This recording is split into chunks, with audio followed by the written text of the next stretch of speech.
നമ്മൾ ബുക്ക് കണ്ടൊന്നും പേടിക്കണ്ട. ഒരു ബുക്കും നമ്മൾ പൂർണ്ണമായിട്ട് ആരും എപ്പോഴും വായിക്കാറില്ല. ആ ബുക്കിൽ ആവശ്യമുള്ള നോട്ട്സ് മാത്രമാണ് ഉണ്ടാക്കുന്നത്.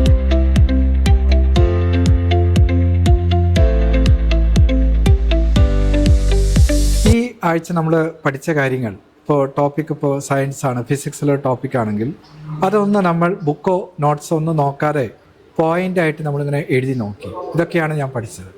എന്നിട്ട് നമ്മൾ ആ നോട്ട്സ് നോക്കിയിട്ട് ഇത് എന്തെങ്കിലും വിട്ടുപോയിട്ടുണ്ടോ നമ്മൾ കമ്പയർ ചെയ്തു. അപ്പോൾ നമ്മൾ ആക്റ്റീവായിട്ട് നമ്മുടെ ബ്രെയിനിലേക്ക് നമ്മൾ പഠിച്ച കാര്യങ്ങൾ ഓർമ്മിച്ച് കൊണ്ടുവരികയാണ്. അങ്ങനെ ആക്റ്റീവായിട്ടൊരു മെമ്മറൈസിങ് പ്രോസസ്സ് നമ്മൾ അഡോപ്റ്റ് ചെയ്യുകയാണെങ്കിൽ, നമ്മുടെ പഠനത്തിൽ അഡോപ്റ്റ് ചെയ്യുകയാണെങ്കിൽ എല്ലാം നമുക്ക് ഫാസ്റ്റായിട്ട് റീഡ് ചെയ്യാനായിട്ട് പറ്റും, മെമ്മറൈസ് ചെയ്യാനായിട്ട് പറ്റും. വളരെ ആക്റ്റീവായിട്ട് നമുക്ക് ഇതിനെ പറ്റിയിട്ട് അത്ര കണ്ട് പഠിക്കാണ്ട് നമുക്ക് ചെയ്യാൻ പറ്റും. ഇങ്ങനെയാണ് നമ്മൾ റാങ്ക് കിട്ടുന്നു, IAS പോകുന്നു, വലിയ വലിയ കാര്യങ്ങളൊക്കെ പോകുന്നു. നമ്മൾ ബുക്ക് കണ്ടൊന്നും പേടിക്കണ്ട. ഒരു ബുക്കും നമ്മൾ പൂർണ്ണമായിട്ട് ആരും എപ്പോഴും വായിക്കാറില്ല. ആ ബുക്കിൽ ആവശ്യമുള്ള നോട്ട്സ് മാത്രമാണ് ഉണ്ടാക്കുന്നത്. ഇനി വായനയെപ്പറ്റി പറയുമ്പം എങ്ങനെ വായിക്കണം എന്നുള്ളത്, അപ്പോൾ നമുക്ക് പലതരത്തിലും പല ആൾക്കാരും പല രീതിയിലാണ് വായിക്കുക. ചിലർക്ക് ഇങ്ങനെ ബുക്ക് തുറന്ന് ഓരോ വേർഡ് ഇങ്ങനെ ഒച്ചത്തിൽ വായിക്കുന്ന ആളുകളുണ്ട്. അതൊരു സ്ലോ റീഡിംഗ് ആയിരിക്കും. പക്ഷെ അവർക്ക് ആ സ്ലോ റീഡിങ്ങിൽ ചിലർക്ക് ആ സ്ലോ റീഡിംഗ് ആണ് നല്ലത്. കാരണം കുറച്ച് കോൺസെൻട്രേഷൻ കിട്ടാത്ത ആൾക്കാർക്ക്, മെമ്മറി കുറവുള്ള ആളുകൾക്ക് ഈ ബുക്കിൽ എഴുതിയിരിക്കുന്ന കാര്യങ്ങൾ എടുത്ത് ഇങ്ങനെ അതിങ്ങനെ ഉറക്കെ വായിക്കുമ്പം അതൊന്നും അവർ കാണുന്നു, അത് വിഷ്വൽ റീഡിംഗ് ആണ്. നമ്മൾ പറയുന്നു, അത് വെർബൽ റീഡിംഗ് ആണ്. അപ്പോൾ രണ്ട് തരത്തിലുള്ള ലേണിംഗ് പ്രോസസ്സ് നടക്കുമ്പോൾ കുറച്ചും കൂടിയും കോൺസെൻട്രേഷനും മെമ്മറിയൊക്കെ മെച്ചപ്പെടാനുള്ള സാധ്യതയുണ്ട്. ചിലർക്കാണെങ്കിൽ വിഷ്വൽ റീഡിംഗ് ആണ്. അതായത് കണ്ണുകൊണ്ട് ഇങ്ങനെ നോക്കി മാത്രം ഇവർ വായിക്കും. അത് കുറച്ചുകൂടി ഫാസ്റ്റ് റീഡിംഗ് ആണ്. വിഷ്വൽ റീഡിങ് കുറച്ചും കൂടി നമുക്ക് ഫാസ്റ്റായിട്ട് കാര്യങ്ങൾ ഗ്രഹിക്കാൻ പറ്റുന്ന ആളുകൾക്കും കൂടുതൽ മെമ്മറി ഉള്ള ആളുകൾക്കാണ് ഇത്തരത്തിലുള്ള വിഷ്വൽ റീഡിങ്. ഒരു ബുക്കൊക്കെ ഒരു മണിക്കൂർ കൊണ്ട് നോവലൊക്കെ വായിക്കുന്ന ആൾക്കാർ, അത് വിഷ്വൽ റീഡിംഗ് ആണ്. അതെല്ലാവർക്കും പറ്റില്ല. അപ്പം സാധാരണ റീഡിങ് വായിച്ചാൽ ബുദ്ധിമുട്ടുള്ള ആളുകൾക്കും ഓർമ്മശക്തി ഇല്ലാത്ത ആൾക്കാർക്കും കോൺസെൻട്രേഷൻ ഇല്ലാത്ത ആൾക്കാർക്കും ഇങ്ങനെ വായിച്ച് ഒച്ചത്തിൽ വായിച്ച് കേട്ട് പഠിക്കുന്ന വെർബൽ റീഡിങ്ങും, പെട്ടെന്ന് വായിക്കാൻ സാധിക്കുന്ന ആൾക്കാർക്ക് വിഷ്വൽ റീഡിംഗ് ആയിരിക്കും നല്ലത്.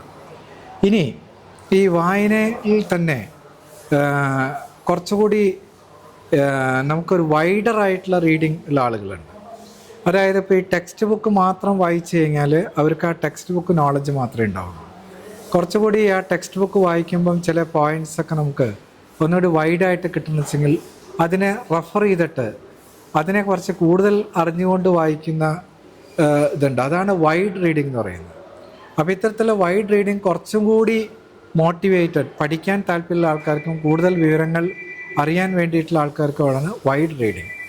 അതായത് ജസ്റ്റ് മാർക്ക് വേണം, പരീക്ഷ പാസ്സായാൽ മതി എന്നുള്ള താല്പര്യമുള്ള ആൾക്കാർക്ക് ജസ്റ്റ് ടെക്സ്റ്റ് ബുക്ക് റീഡിങ്ങും, റാങ്ക് വേണം അതിലപ്പുറം വേണം എന്നുള്ള ആൾക്കാർക്കുമാണ് വൈഡ് റീഡിങ്. പിങ്ലർ റീഡിംഗ് ഉണ്ട്.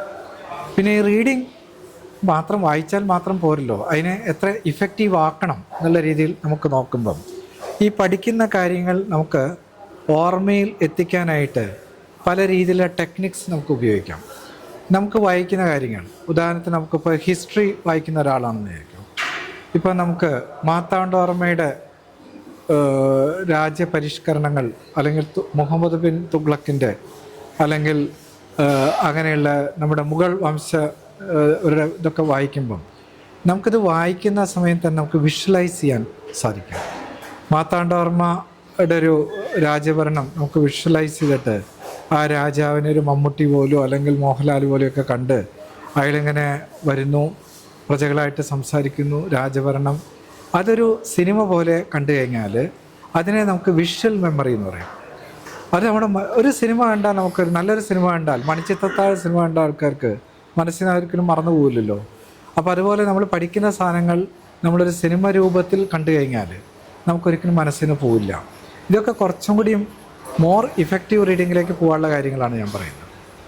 ഇനി പഠിക്കുന്ന കാര്യങ്ങൾ, നമുക്കിപ്പോൾ മഴവില്ലിന് 7 നിറം, 7 കളേഴ്സ്, ഇത് എത്ര പഠിച്ചു കഴിഞ്ഞാലും ഒരു കളർ എപ്പോഴും നമുക്ക് മിസ് ചെയ്തു പോകും. അപ്പോൾ ഇതിന് ചില നിമോണിക്സ് ടെക്നിക്സ് ഉണ്ട്. വിബ്ജിയോ എന്ന് പറഞ്ഞാൽ അതിൽ violet, IndiGo, blue, yellow, red എന്നുള്ള ആ വിബ്ജിയോ എന്നുള്ള ആ ഒരു നിമോണിക്സ് നമുക്കറിയിച്ചെങ്കിൽ നമുക്കൊരിക്കലും മരിക്കുന്നവരെ ആ 7 കളർ നമുക്ക് ഓർമ്മിക്കാനായിട്ട് സാധിക്കും. അപ്പോൾ നമുക്ക് തന്നെ ഇത്തരത്തിൽ ചില സൂത്രവാക്യങ്ങൾ ഒരു എസ്സെ എഴുതുകയാണെന്ന് വെച്ചെങ്കിൽ ആ എസ്സയ്ക്കൊരു നിമോണിക്സ് ആയിട്ട് നമുക്കൊരു എല്ലാ ഹെഡിങ്ങുകളും നമുക്കൊരു നിമോണിക്സ് ആയിട്ടൊരു സൂത്രവാക്യത്തെ കൂടെ നമ്മൾ ഓർമ്മിക്കാൻ ശ്രമിച്ചാൽ ഒരു ഹെഡിങ്ങും വിട്ടുപോകില്ല. അറ്റ്ലീസ്റ്റ് ആ ഹെഡിങ്ങുകൾ നമുക്കുണ്ടാവും. ഹെഡിങ്ങിലുള്ള ചില കാര്യങ്ങൾ വിട്ടുപോയെന്നിരിക്കാം.